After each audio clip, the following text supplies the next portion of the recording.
In this topic, our changing earth, we have revised till the work of river. अब इस work of river में we will discuss how flood plains are formed. ठीक है, वैसे तो discuss हो गया था ये, कुछ एक पॉइंट्स हम फिर डिस्कस कर लेते हैं कि how these flood plains are formed. How they are formed? कि when it is due to the erosional and depositional work of river ही है. ठीक है, कौन सा work of river है? Erosional and depositional work. ठीक है, वर्क का रिवर का इरोजनल एंड डेपोजिशनल वर्क. अब रिवर क्या करती है? रिवर इरोड भी करती है मटेरियल और डिपॉजिट भी करती है. ठीक है, इसने इरोड भी किया, डिपॉजिट भी किया, उसी वजह से ये फ्लड प्लेन बने ना. ठीक है, so these flood plains they are the work of river due to its erosional and depositional work. So when the river water overflows, ठीक है, when the river water overflows its banks, then the neighboring areas they are flooded with water. ठीक है, this leads to the flooding of neighboring areas. Neighboring areas में क्या हो गई? Flooding.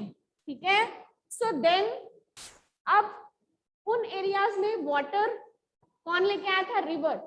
So when these water of the river it recedes back after the flood, water of the river it recedes or it goes back, then the fine layer of soil that is laid down, ठीक है, it leads to the formation of fertile plain.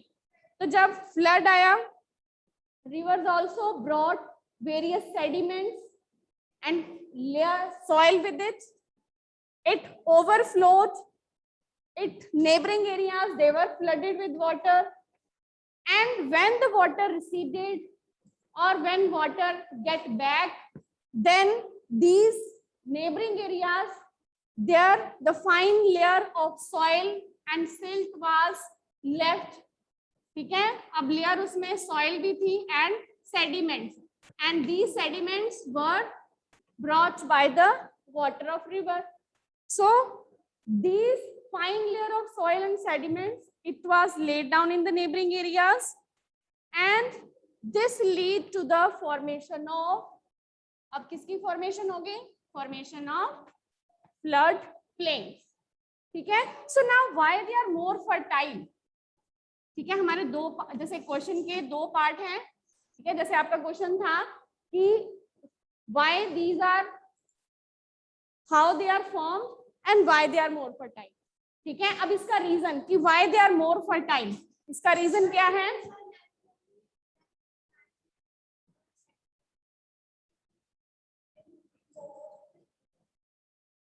Because as these flood plains they are formed with the soil and sediments that has been brought by the river. ठीक है, so these plains are, and these sediments they are very fertile and they are very good for agriculture. ठीक है, तो इस reason में भी हमें यही लिखेंगे कि as these flood plains they are formed from the sediments and the fertile soil brought by the river of water. So that is why these flood plains are very fertile and good for agriculture. ठीक है, ये भी हम इसमें लिख सकते हैं. Growing plants agriculture एक ही बात है. It is also very useful for growing plants और ग्रोइंग एग्रीकल्चर. ठीक है, because they are formed with the sediment, soil and other materials brought by the river of water. So that is why these flood plains are very fertile. ये lines repeat हो रही है, यहाँ पे भी है, यहाँ पे भी है, लेकिन लाइन की फॉर्मेशन थोड़ी चेंज हो गई है ना. यहाँ पे हमने बोला कि when the water overflowed the layer was deposited by the river of water. यहाँ पे हमने क्या लिखा कि as these plains they are formed from the sediments and soil brought by river, so that is why these sediments are very fertile and they are very good for agriculture and for growing crops also. ठीक है, you can write this also. उसके बाद next है work of C waves. ये था work of river. ठीक है, next is the work of sea waves. Now sea waves also river का भी वो erosional depositional work है, same sea waves का भी erosional depositional work है. ठीक है. How the sea waves? Because sea waves they are continuously striking at the shore.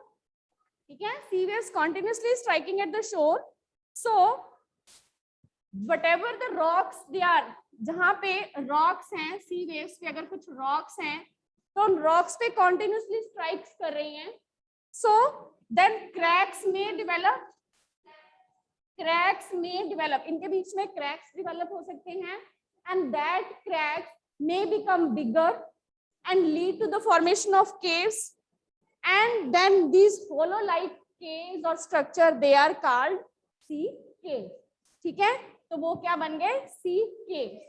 When further striking continuously, sea waves तो continuously strike करती रहेंगी. ठीक है. When these cavities or these hollow like caves they become more bigger and then only roof of the cave remains. सिर्फ roof बच जाती है. Then they are called sea arch. Sorry, then they are called sea arch. ठीक है. Erosion is further going on. ठीक है. Further erosion breaks the roof also. फिर उसकी जो रूफ थी वो भी ब्रेक डाउन हो जाती है and only walls are left. और सिर्फ क्या है? सिर्फ walls left हो जाती हैं. तो उनको हम क्या कहते हैं? stacks. Only walls are left. They are called stacks. Further erosion, अब इसी में stacks हो गई. So steep rocky coast rising almost vertically above the sea water. तो sea water जहाँ पे sea level का water है उसी के साथ जो rocky coast है उस rocky coast को मतलब sea level के sea shore के साथ ऑलमोस्ट वर्टिकली ही रॉकी कोस्ट है उसको हम कहेंगे सी क्लिफ. ठीक है. उसको क्या कहेंगे हम?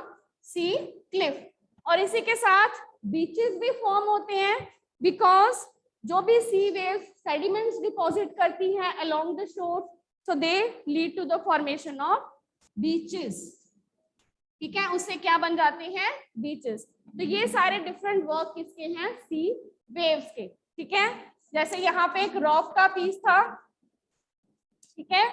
If there is piece of rock तो इस रॉक के पीस में मे बी यहाँ पे continuously sea waves are striking, cracks may develop, so these cracks may lead to the formation of caves. यहाँ पे cave form हो गई, sea caves are formed, further sea waves are continuously striking. ठीक है.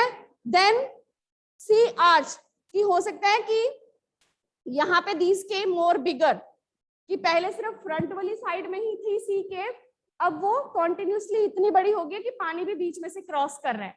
ठीक है. तो क्या बन गई अब? सी आर्च. पहले फर्दर फ्रंट पे एक सी केव बनी थी, अब सी आर्च बन गई तो पानी भी बीच में से इस साइड से दूसरी साइड जा सकता है. Then further erosion takes place, further sea waves are striking, then roof. ठीक है. पहले तो सिर्फ रूफ थी. In sea arch only roof remains, but only when walls are remains then they are called stacks. ठीक है. And then the steep rocky coast. अब rocky coast rising above, अब ये क्या है? Sea cliff. ठीक है. यहाँ पे क्या है? Sea cliff. Steep rocky coast rising above almost vertically above the sea water. Sea water के वर्टिकली अबव जो कोस्ट है वो सी क्लिफ हो गया. And also the beaches are formed with the sediments that has been brought by the sea waves. Clear? So this is the work of sea waves. हाँ जी. Vertically above the sea water. कहाँ से vertical है? sea water से. यहाँ पे sea water है तो sea water के vertically above जो rocky coast है तो that is sea cliff. ठीक है. उसके बाद next is work of ice. ठीक है. अब next किसका work है? Work of ice.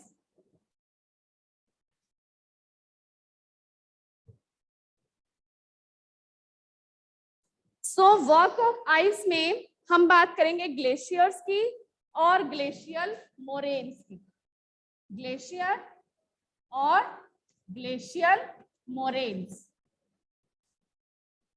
So glacier क्या है? What are glacier? Glacier are river of ice. जैसे एक रिवर है और वो रिवर क्या है? बर्फ से जमी हुई है, ठीक है। So glaciers are river of ice. So river of ice अब वो भी इरोड करती है। हम बात किसकी करें? इरोजनल डेपोजिशनल वर्क है, ठीक है। सी वेव्स ने भी इरोजन डेपोजिशन का काम किया। अब आइस भी इरोजन डेपोजिशन का काम कर रही है। आइस कैसे इरोजन डेपोजिशन का काम कर रही है? So glaciers are river of ice, ठीक है।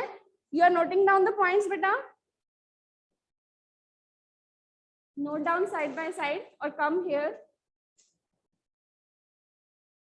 या पिछला वाला ही माइंड मैप दिखा दोगे, है ना? Yes, okay. So work of ice, glacier. अब ये व्हेन आइस मेल्ट, अब आइस, कई बार आइस मेल्ट होती है और हो सकता है आइस मेल्ट होके पानी जो रिवर्स में, हमने रिवर्स का पानी कहाँ से आता है? वो भी तो आइस मेल्ट होके ही आता है, ठीक है। बट समटाइम आइस मेल्ट हो रही है और बड़े बड़े पीसेस भी आइस के मूव कर सकते हैं, ठीक है, जैसे अर्थक्वेक, वॉल्केनो इसी टाइम पे। तो ये भी हम कह सकते हैं कि नेचुरल क्लैमिटी, कि जब ग्लेशियर के बड़े बड़े पीस मूव करते हैं और वो नीचे तक आ जाते हैं, जैसे कि उत्तराखंड में भी, ठीक है, उत्तराखंड में भी ग्लेशियर टूटा था तो वहां पे कितना नुकसान हुआ था, ठीक है, फ्लड के साथ जो भी वहां पे बहुत ज्यादा डिस्ट्रक्शन कॉज हुई थी। तो इसीलिए ये glacier, these also when ice melt, तो जैसे बुलडोजर जो उसके रास्ते में आता है, छोटी बड़ी रॉक सबको इरोड करता है एंड कैरिड विद इट, ठीक है। तो glacier it also erode the landscape by bulldozing, जैसे बुलडोजर चल रहा होता है, by bulldozing the soil and stone, जो भी सॉइल स्टोन इसके रास्ते में आ रहे हैं, तो it bulldoze that all soil and stones as the ice melt, ठीक है। As the ice melt they get, कई बार तो डीप हॉलोज बन जाते हैं रास्ते में, जो बड़ा पीस ले गई तो बीच में भी डीप हॉलोज बन गए, तो वहां पे पानी बाद में भर गया तो वहां ब्यूटीफुल लेक्स बन गई, ठीक है। और कई बार वो आगे जो मटेरियल कैरी किया, so what ever material carried, जो भी इसने मटेरियल कैरी किया, ठीक है, big stone, small stone, sand, soil, so all that material has been transported and deposited anywhere else, so that deposits, और जो deposit form किए वो क्या बन गए? glacial moraines, wherever all the materials has been deposited, तो वो क्या बन गया? glacial moraines, ठीक है। उसके बाद लास्ट में है work of wind. So next is the work of wind. Work of ice हो गया, ठीक है। तो नेक्स्ट क्या है हमारा? Work of wind. So work of wind. अब वर्क ऑफ रिवर हमें कहाँ देखने को मिलता है? Where we find the work of river? Mountains में भी मिलता है देखने को, where the various falls, waterfalls are formed, ठीक है। Flood plains are formed in plain areas, mountains में भी प्लेन्स एरिया में। सी वेव्स का on the coastal areas, sea shores, ठीक है, तो बीचेस भी इसमें बनते हैं, ठीक है। वर्क आइस कहाँ पे देखने को मिलता है? इन माउंटेनियस एरियाज, ठीक है। विंड का हमें कहाँ पे देखने को मिलता है? Work in desert areas. Desert area में ज्यादा हमें वर्क देखने को मिलता है बिकॉज वहां पे आइस, सी वेव्स या रिवर का इतना वर्क विजिबल नहीं होता है, क्योंकि वहां पे हमें क्या विजिबल है? जस्ट विंड, ठीक है। तो अब विंड का वर्क क्या है? सो विंड भी कौन सा काम कर रही है? इरोजन और डेपोजिशन का, ठीक है। तो विंड के काम में ये वहां पे कौन सा स्ट्रक्चर फॉर्म करती है? मशरूम रॉक्स, ठीक है, सैंड ड्यून्स और लास्ट में लॉयड्स। तो ये 3 types of structures they are form due to the work of wind. सबसे पहले मशरूम रॉक, LOESS, ठीक है। तो mushroom rocks, so as the work of erosion deposition is continuously, they are also in most visible in desert areas, so winds erode the lower section, ठीक है, जैसे यहाँ पे भी rocks हैं, so there is more work of wind is there, so wind erode, अब wind के साथ sand particles भी wind के साथ ही move कर रहे हैं, so wind strike at these rocks and erode the lower section of these rocks, as sand particles they are continuously striking, ठीक है, LOESS, ठीक है, अभी हम मशरूम रॉक्स कर रहे हैं, पहले इसको क्लियर करो, ठीक है, सो sand particles they are continuously striking at the rocks and they are eroding the lower section of these rocks, so lower part base becomes narrow and top becomes wider, just like the shapes of mushroom, ठीक है, so thus mushroom rocks are formed, clear, so wind erode the lower section of rock more than the upper part, ठीक है, क्योंकि जो wind है sand नीचे नीचे ज्यादा स्ट्राइक करती है ऊपर से, तो नीचे वाला पार्ट ज्यादा इरोड होता है, ठीक है, so then mushroom rocks are form, so when wind blows, अब विंड ब्लो कर रही है एक जगह से दूसरी जगह, वो क्या करेगी, सैंड को लेके भी जाएगी, ठीक है, it lift and transport the sand to another place, so then hill like structures are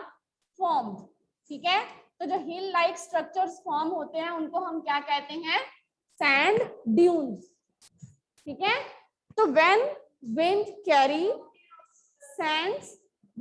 carry sand and transported another place, it gets deposited in low hill like structures, so then these hill like structures they are called sand dunes. Anything else you were saying? Mountains नहीं, mountains की height होती है ज्यादा, mountains और hills में क्या फर्क होता है, माउंटेन्स की हाइट बहुत ज्यादा होती है, हिल जो कम हाइट वाली ऊंची जगह है उसको हम हिल कह देते हैं, माउंटेन्स, अब ये नहीं कि कोई कम हाइट वाली जगह तो उसको हम माउंटेन कहेंगे, नहीं, माउंटेन की हाइट बहुत ज्यादा होती है, और हिल की जो कोई थोड़ी सी कम हाइट है तो उसको हम कहेंगे it is hill like structure, ठीक है, तो ये पहाड़ी जैसा, वो हो गया पहाड़ और ये पहाड़ी, छोटी सी पहाड़ी, ठीक है, तो हिल लाइक स्ट्रक्चर सैंड ड्यून्स, अब sand work of wind is continuously, अब कई बार जो फाइन और लाइट सैंड है दैट इज फर्दर कैरिड, वो फर्दर कैरी होती है and that is deposited in the large areas, और वो आगे लार्ज एरियाज में डिपॉजिट हो जाती है, तो वो एरियाज को हम क्या कहते हैं, लॉन्स, ठीक है, when wind is further carried the fine and light sand grains, then it deposit such fine and light sand grains, they are deposited in large areas, so that large areas they are called loess's, clear, so this is the work of flood, river, sea waves, ice and wind, clear, ठीक है, any doubt from this now? Yes बेटा, हाँ जी, yes online students, ठीक है, so this is all about this topic, different works, ठीक है, अब इसके बाद जो आपके एग्जाम में जो क्वेश्चंस होंगे उनको आपने पैराग्राफ्स में नहीं लिखना, you will write all the answers in points, ठीक है, और इसमें आपके 10 MCQs हैं, ठीक है, 10 MCQs हैं, 3 मार्क्स के 5 क्वेश्चंस हैं, देन 4 मार्क्स के 3 क्वेश्चंस हैं, और देन 5 मार्क्स के 2 क्वेश्चंस हैं, और 3 मार्क्स का डायग्राम, ठीक है, 10 MCQs, क्लियर, तो ये डिफरेंट क्वेश्चंस आपके पेपर में आएंगे, और ये सारे आंसर आपने किसमें लिखने हैं, points, you will not write in paragraph, ठीक है, for 3 marks question try to write 4 to 5 points, for 5 marks question try to write 7 to 8 points, ठीक है, and write only relevant points, जो क्वेश्चन पूछा गया उसके रेलिवेंट आंसर हो, ये नहीं कि क्वेश्चन कुछ और पूछा गया है आंसर कुछ और, ठीक है, रेलिवेंट आंसर होंगे, पॉइंट होंगे, then it will be considered,